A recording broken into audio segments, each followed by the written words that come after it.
Bienvenido una vez más a nuestra serie de este estudio Doctrinas Básicas de la Fe Cristiana.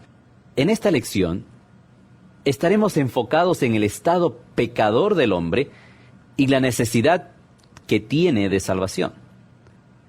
Es nuestro deseo y oración que esta clase le dé un entendimiento claro de este tema tan importante de la Escritura. Comenzamos con el hombre.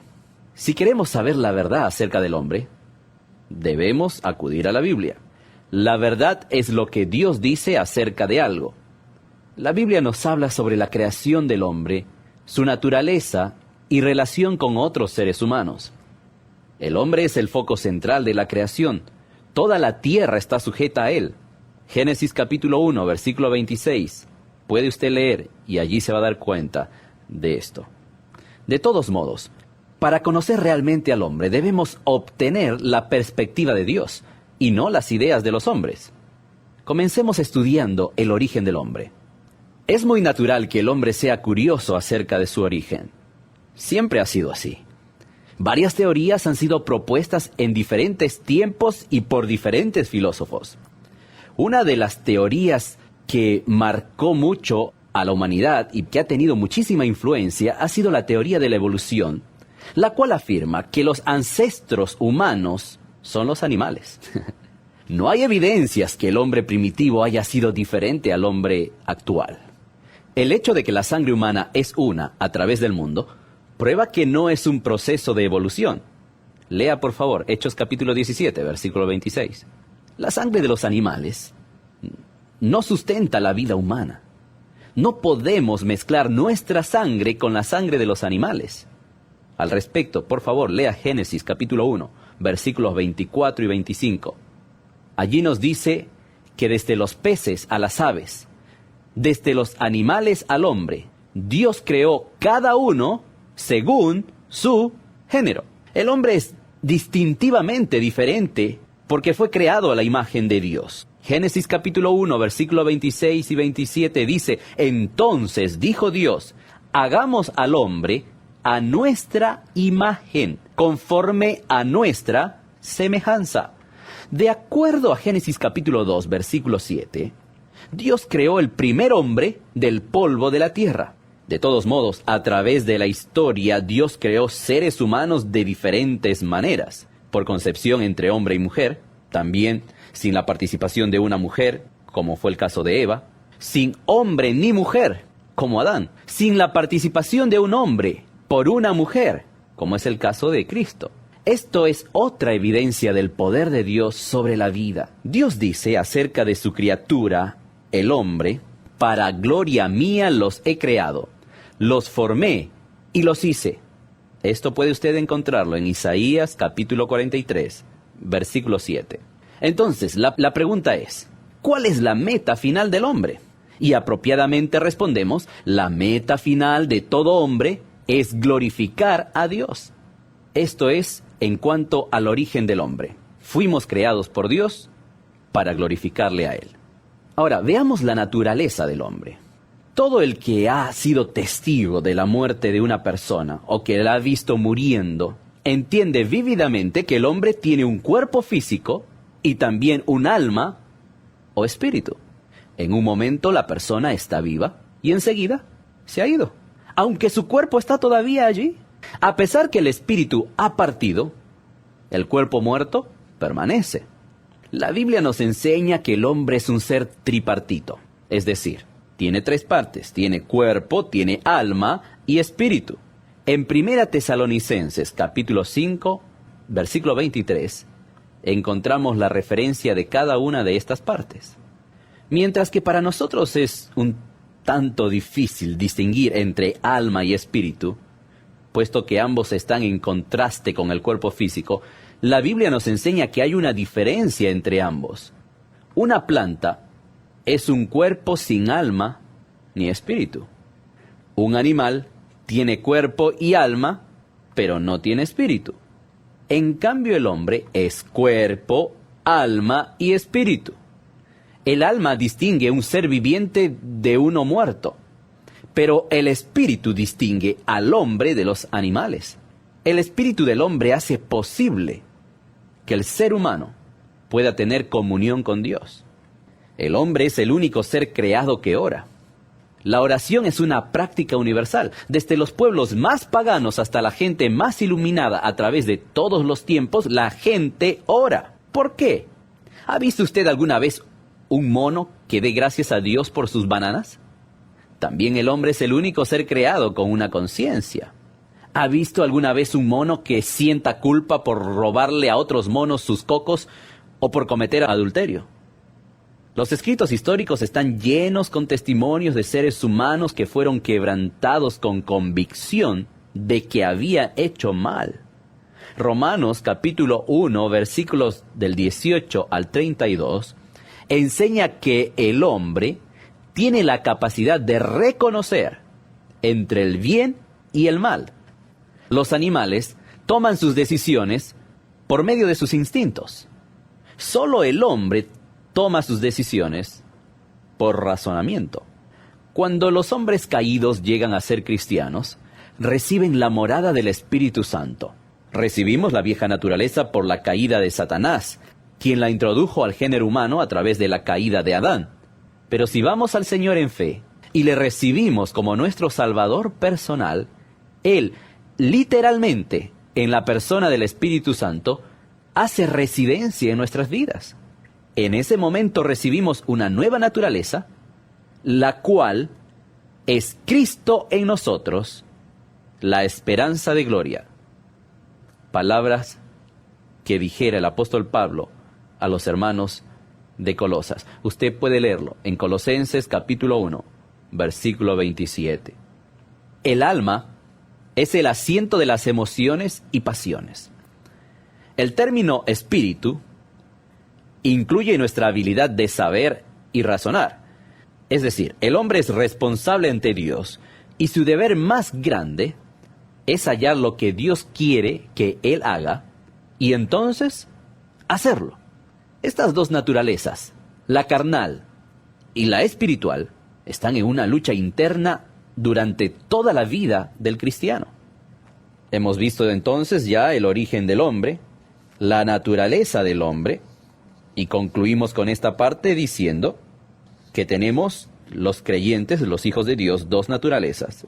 Una naturaleza caída que recibimos de nuestro primer padre Adán y una naturaleza divina por medio de aceptar a Jesucristo en nuestro corazón. Pero veamos, la libre voluntad del hombre. Y precisamente, ya que acabamos de mencionar la lucha espiritual que existe en cada creyente, entre su parte carnal y su parte espiritual, entre su naturaleza caída y su naturaleza divina, recibida en el momento que aceptó a Jesucristo. Esto nos lleva a una libertad, o mejor dicho, nos lleva a decidir a cuál de las dos naturalezas obedecer. Y allí tenemos que hablar sobre la voluntad del hombre, y Dios le dio libertad para decidir.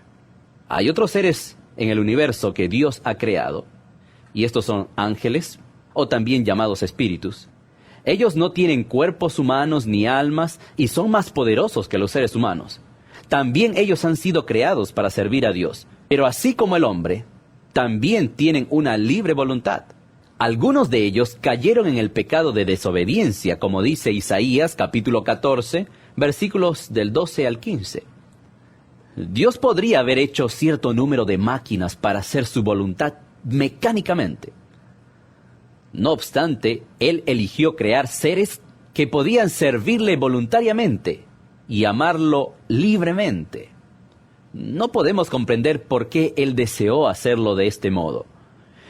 Pero la evidencia claramente abunda a través de la historia, mostrando que el hombre elige sus decisiones y Dios elige las consecuencias en base a las decisiones que el hombre toma. Por lo tanto, el ser humano es libre de decidir qué es lo que va a hacer, o cumplir con el propósito para el cual fue creado, que es llevar la gloria a Dios, o hacer todo lo contrario en desobediencia a su Creador. Esto nos lleva a estudiar el pecado del hombre. Cuando Dios creó seres libres, capaces de hacer su voluntad, o también de rehusarla, Él sabía que algunos elegirían el camino equivocado. El gran ángel llamado Lucifer, ahora conocido como Satanás, decidió ejercer su voluntad en contra de la de Dios. El primer pecado no fue cometido en la tierra, sino en el cielo. Por eso Lucifer fue inmediatamente expulsado de allí. Muchos otros ángeles se le unieron y ellos también fueron echados juntamente con él. Desde entonces, Satanás ha estorbado los planes de Dios en toda forma posible. Cuando el hombre fue creado con una voluntad libre, Satanás inmediatamente planeó tentarlo en su obediencia.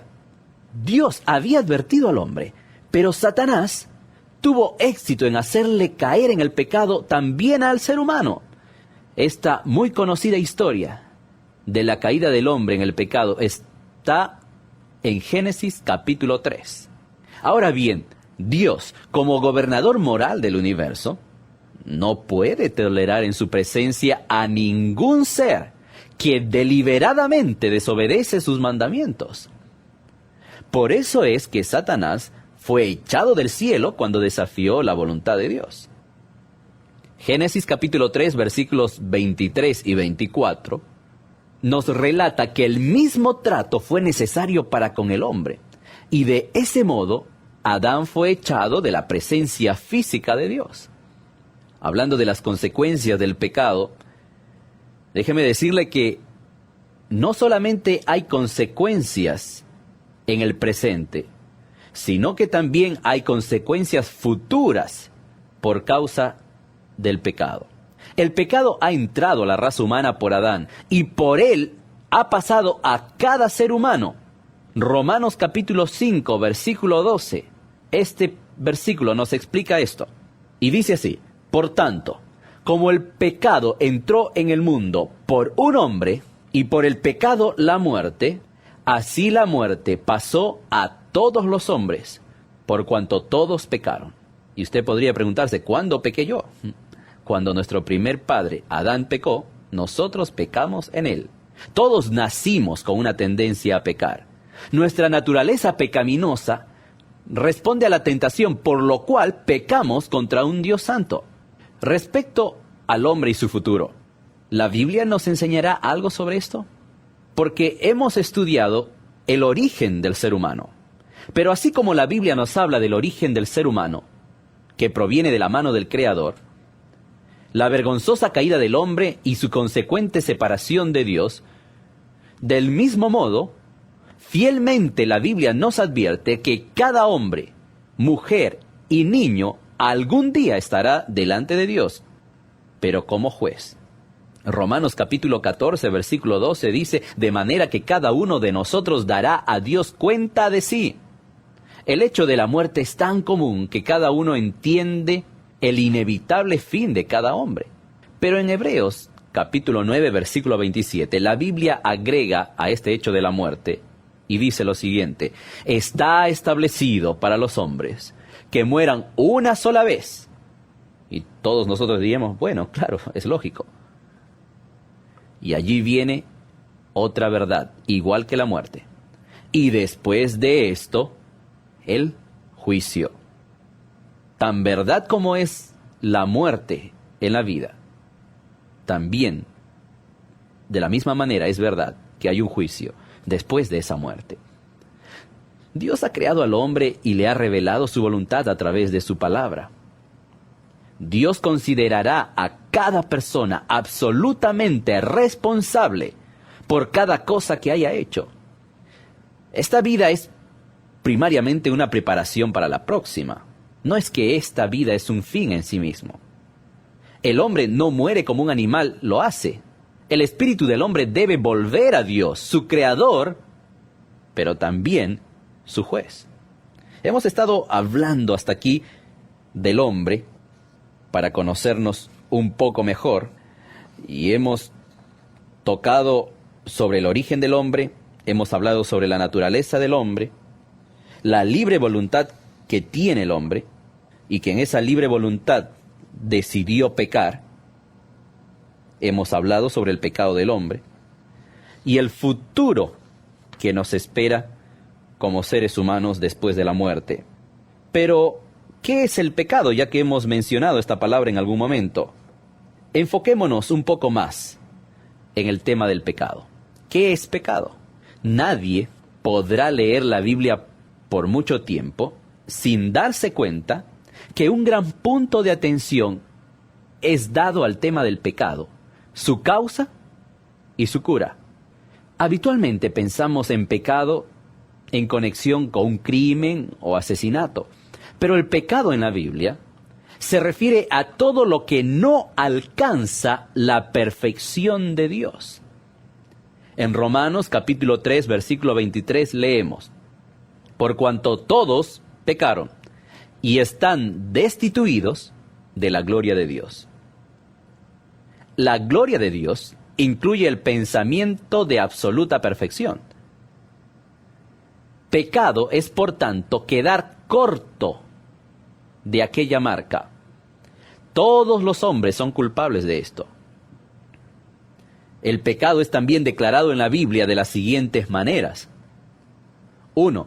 En Romanos capítulo 5, versículo 13, nos habla de que el pecado es transgredir la ley de Dios. Primera de Juan capítulo 3, versículo 4, describe al pecado como rebelión contra Dios o infracción de la ley. El pecado también se menciona en Salmo 32, versículo 5, como una impureza moral. Los pensamientos malvados son tan pecaminosos como los hechos malvados que aparecen en Mateo capítulo 5, versículo 28. Pero, ¿dónde se originó el pecado? Hablemos de esto, el origen del pecado. La primera instancia de pecado registrada tuvo lugar en el cielo. De esto nos habla Isaías capítulo 14, versículos 12 al 14. Allí se relata la historia del ángel Lucifer, quien ambicionó ser igual a Dios.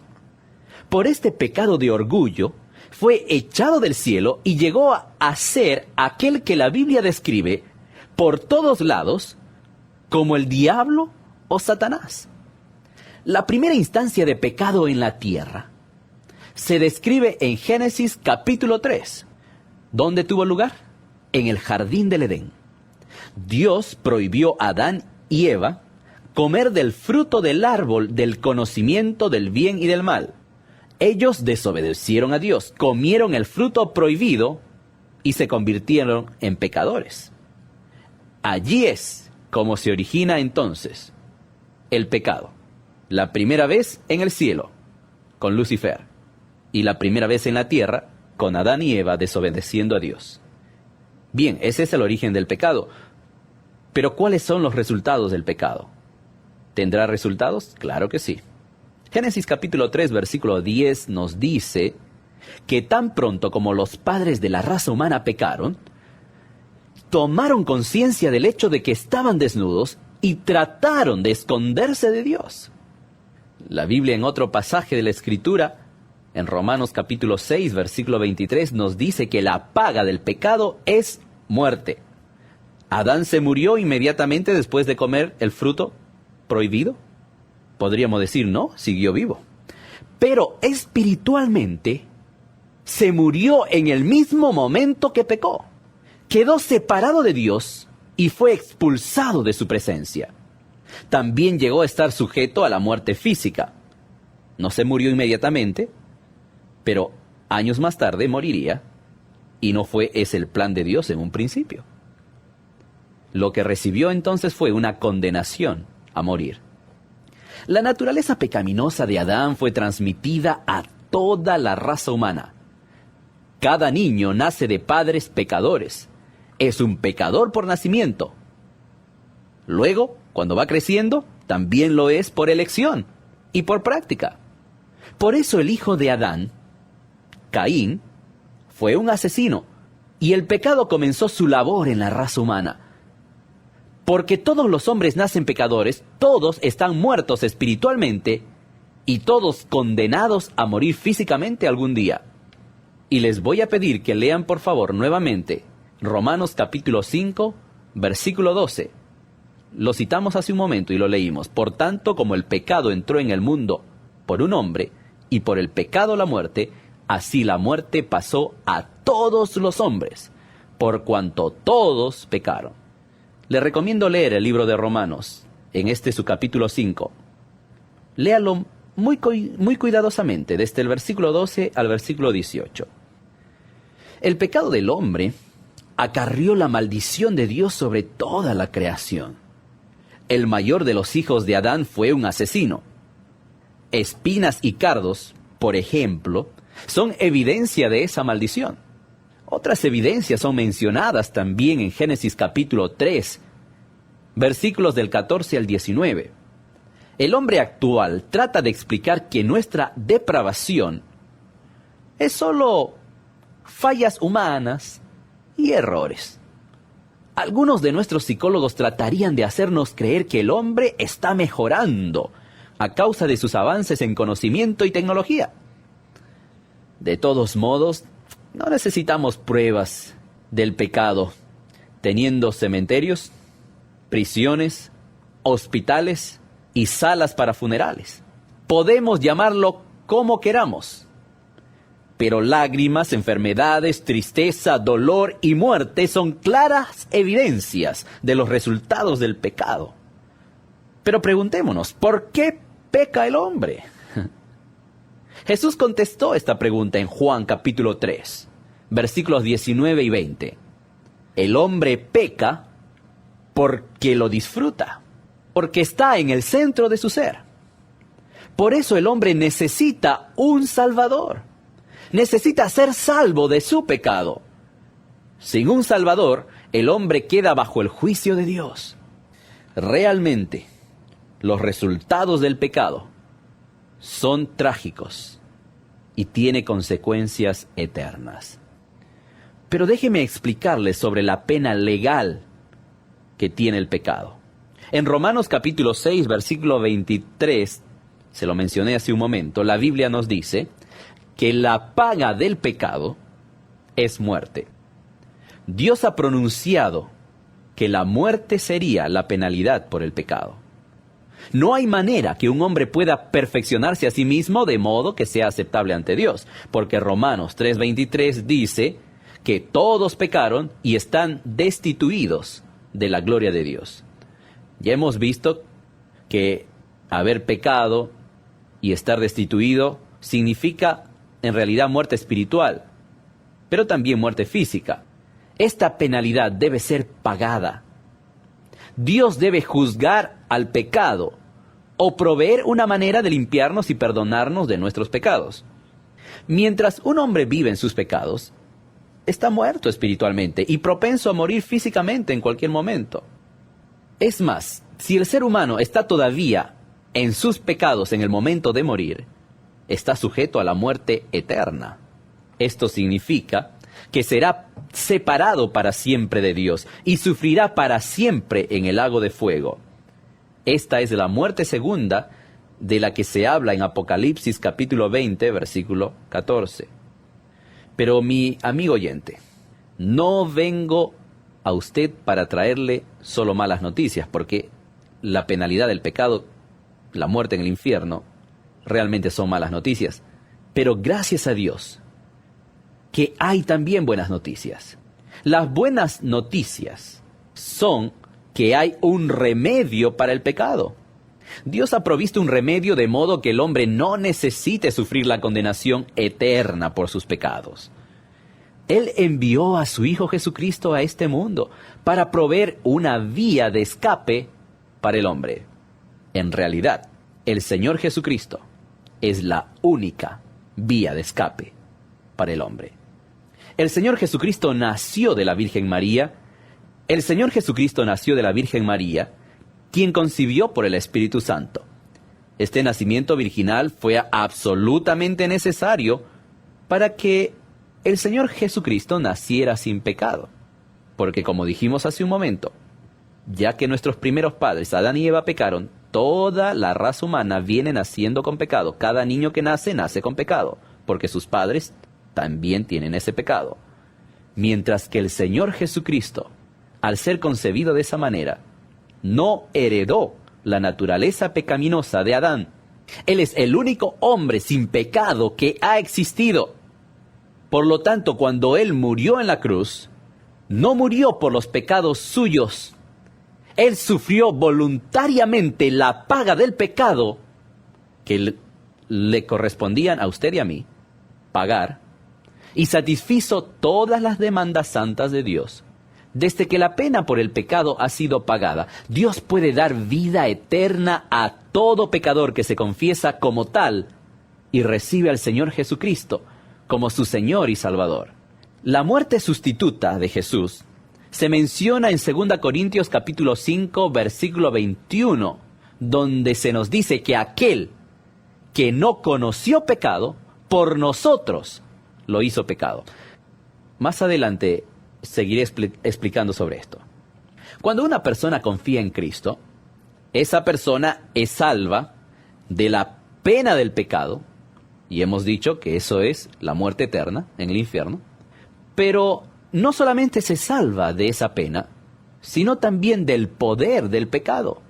Esto no significa que no cometerá pecado nunca más, sino quiere decir que todos sus pecados pasados, presentes y futuros han sido perdonados y que nunca más será juzgado por ellos. Recuerda que todos tus pecados eran futuros cuando Cristo murió. En Cristo, cada persona tiene el poder para vivir en victoria sobre el pecado en vez de vivir para los placeres, o en vez de vivir bajo el poder del pecado y de Satanás. Por esto es que Cristo Jesús murió en la cruz. Primera de Pedro capítulo 2 versículo 24 dice: quien llevó él mismo nuestros pecados en su cuerpo sobre el madero, para que nosotros, estando muertos a los pecados, vivamos para la justicia. Le he hablado un poco de lo que es el remedio para el pecado. Y el remedio dijimos que es solo uno, el Señor Jesucristo. Pero entremos más a fondo en este tema de la salvación. Examinemos lo que dice la Biblia, lo que ella enseña acerca de este gran tema de la salvación. La necesidad de la salvación es claramente enseñada en la Biblia. Dios, hablando espiritualmente, ve al mundo como dos familias. Una familia consiste o está conformada por todos los hijos del diablo. El Señor Jesucristo dijo algo que está registrado en Juan capítulo 8, versículo 44, cuando les dijo a las personas allí: vosotros sois de vuestro padre el diablo, y los deseos de vuestro padre queréis hacer. Él ha sido homicida desde el principio y no ha permanecido en la verdad, porque no hay verdad en él. La otra familia está conformada por los hijos de Dios. Juan capítulo 1 versículo 12 dice: mas a todos los que le recibieron, a los que creen en su nombre, hablando de Jesucristo, les dio potestad de ser hechos hijos de Dios. Así que existen dos familias espiritualmente hablando. Es así como Dios ve al mundo. Una familia conformada por los hijos del diablo y la otra familia conformada por los hijos de Dios.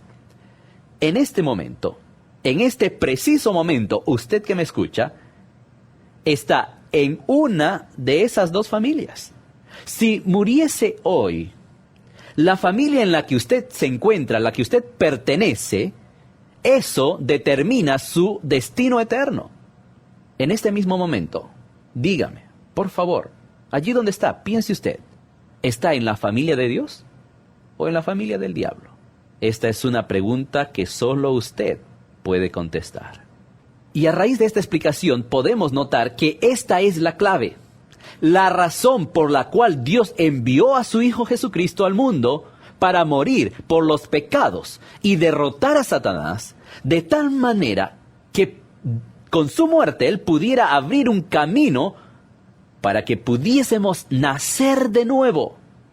En Juan capítulo 3, versículo 3, Jesús dijo algo a un hombre que era muy conocido en sus tiempos y que tenía un conocimiento de toda la ley de Moisés y todo lo que hasta entonces se conocía como la palabra de Dios.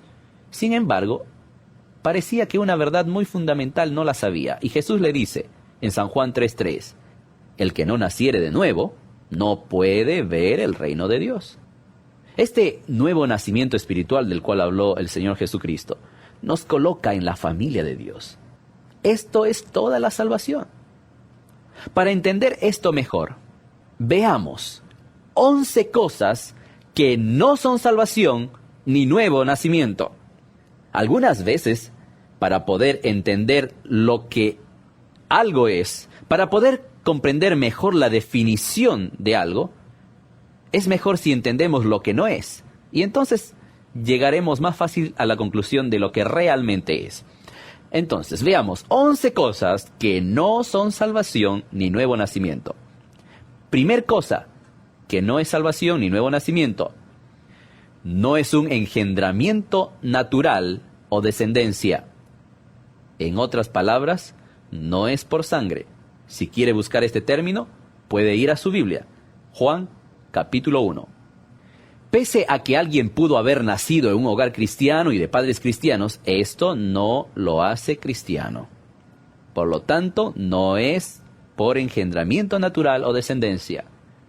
Otra cosa que no es ni salvación ni nuevo nacimiento es que no es por determinación personal. Es decir, que no es por voluntad de carne. Otra vez hago referencia a San Juan capítulo 1. Allí usted podrá encontrar esta expresión, voluntad de carne. Como un hijo no puede por sí mismo nacer físicamente, ni elegir qué padres tener o en qué familia nacer, ninguno de nosotros eligió eso, así tampoco nadie puede producir el nuevo nacimiento por sus propios esfuerzos. En tercer lugar, ¿qué otra cosa no sería salvación ni nuevo nacimiento? Salvación y un nuevo nacimiento no se hacen o no se logran por mediación humana, no por voluntad de hombre, sino de Dios. Y una vez más, le invito a ir a San Juan capítulo 1 para encontrar esta expresión allí, no por voluntad de hombre, sino de Dios. Ningún ser humano, sea sacerdote, profeta, predicador, obispo o cualquier otro líder espiritual, cualquiera sea su eminente posición eclesiástica, ninguno de ellos puede impartir el nuevo nacimiento o vida espiritual a alguien. Todos los ritos, rituales, ceremonias, sacrificios, penitencias, confesiones u oraciones reiterativas de ninguna de todas las religiones existentes y bien organizadas, puede jamás producir el nuevo nacimiento, porque no es por voluntad humana. Dijimos que vamos a mencionar 11 cosas. Ya hemos mencionado 3. La cuarta cosa que no es salvación ni nuevo nacimiento. La salvación no es un cambio físico. En San Juan capítulo 3, versículo 6, Cristo corrigió el malentendido de este hombre que yo le hablaba hace un momento, cuyo nombre es Nicodemo, porque él estaba entendiendo que ese nuevo nacimiento era algo físico y el Señor Jesucristo le demostró que era un cambio espiritual. En quinto lugar, ¿qué no es salvación ni nuevo nacimiento? Tampoco es un cambio social y geográfico. La persona nacida de nuevo no es repentinamente trasladada al cielo, sino que continúa viviendo en la tierra para complacer a su Señor y Salvador. La Biblia nos enseña sobre esto en 1 Corintios, capítulo 7, versículos 20 al 24. También en Colosenses, capítulo 3, versículos 22 al 24. Sexta cosa que no es ni salvación ni nuevo nacimiento. La salvación no es una apreciación intelectual de lo que es. Una persona puede estar religiosamente educada, ordenada para el ministerio, y puede llegar a ser un predicador sin haber nacido de nuevo. Usted dirá, ¿puede haber predicadores que no hayan nacido de nuevo? Déjeme decirle que hay muchos casos así. Teóricamente, Ellos deben conocer su necesidad. Y aún así no conocen nada de eso por su experiencia. Tienen mucho en la mente y poco en el corazón. Jesús habló de gente como esta en Mateo capítulo 7, versículos del 21 al 23. En séptimo lugar, la salvación o el nuevo nacimiento no es un proceso evolutivo. Es decir, no es un desarrollo gradual de algo que germina en su interior y que poco a poco va creciendo y finalmente termina en su salvación. No es así. Efesios capítulo 2, versículo 1 y 2, describe a los pecadores como seres espiritualmente muertos. No es un proceso. El nacimiento trae vida instantáneamente. La vida no puede desarrollarse mientras el nacimiento no existe. Octava cosa, que no es salvación. La salvación o el nuevo nacimiento no es una reforma o un automejoramiento por el cual malos hábitos externos de pronto son reformados. No es un cambio en la manera de vivir o hábitos de la persona. En Juan capítulo 10, versículo 28, Jesús nos dice que la salvación imparte una nueva vida. Jesucristo dice, y yo les doy vida eterna. Él la da. Llegamos a la novena cosa que nos enseña que no es salvación. Salvación no es salvación de aguas de bautismo, por si acaso. Todas las aguas de los océanos no pueden salvar ni limpiar una persona. No hay fe salvadora en agua, sin importar lo que los hombres puedan decirnos. No es este el método de salvación. El bautismo es una ordenanza para mostrar la muerte, sepultura y resurrección de Jesucristo, y nada más. Cuando somos bautizados, damos testimonio público de lo que Dios ya ha hecho en nuestras vidas.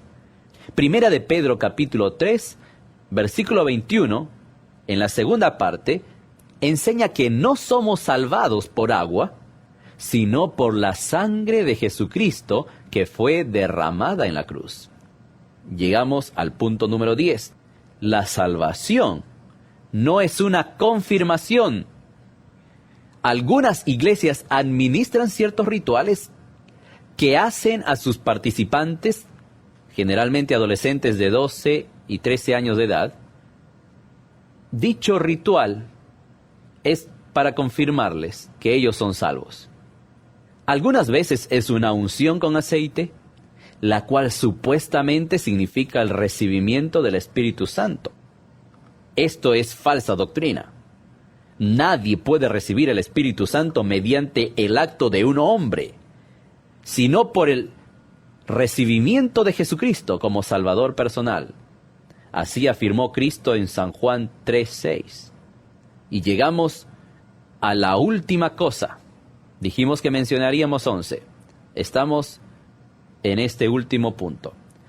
La salvación no es una creencia religiosa ni la membresía a una iglesia. Es posible ser sincero en sus propias convicciones religiosas, ser bautizado, confirmado, unido a una iglesia. Puede usted tomar comunión, enseñar en una clase de escuela dominical, ocupar un oficio en la iglesia, ser un predicador o sacerdote, o hacer supuestos milagros o sanidades. Aún puede usted profetizar, y eso no significa que usted es un nacido de nuevo. Otra vez, les dirijo, por favor, ustedes pueden leer Mateo capítulo 7, versículos 21 al 23. Y en Juan capítulo 3, versículos del 1 al 16, encontramos que Jesús enseña acerca de la necesidad del nuevo nacimiento.